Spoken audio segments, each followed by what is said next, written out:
Kamusta mga balibulista?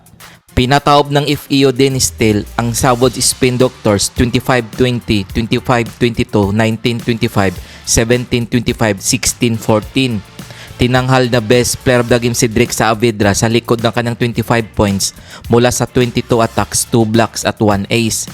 Panalo naman ang Ikoel Lasal kontra sa PGGC Navy Sea Lions 22-25, 25-21, 25-19, 25-23.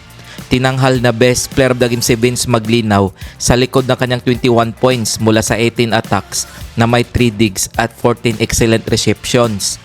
Winalis naman ng Signal HD Spikers ang The Navigators Iloilo 25-16, 25-23, 26-24. Tinanghal na best player of the game si JP Bugawan sa likod ng kanyang 9 points mula sa 9 attacks. Kung bago ka pa lamang sa channel na to, mag-like na at subscribe. Heto ang team standings as of November 11, 2024. FEO Dennis Tale 6 wins, 0 loss, 16 points. Ikoel Lasal 4 wins, 0 loss, 12 points. Signal HD Spikers 4 wins, 1 loss, 12 points. Savage Spin Doctors 4 wins, 1 loss, 11 points.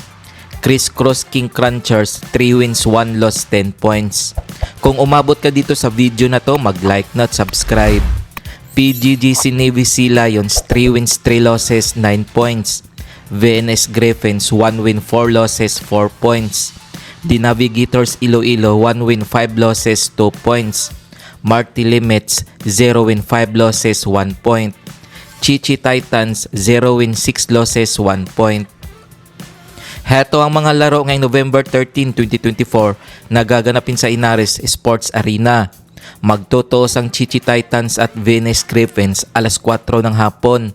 Maglalaban naman ang Criss Cross King Crunchers at Marty Limits alas 6 ng gabi. Kung nagustuhan mo ang video na to, mag-like na at subscribe.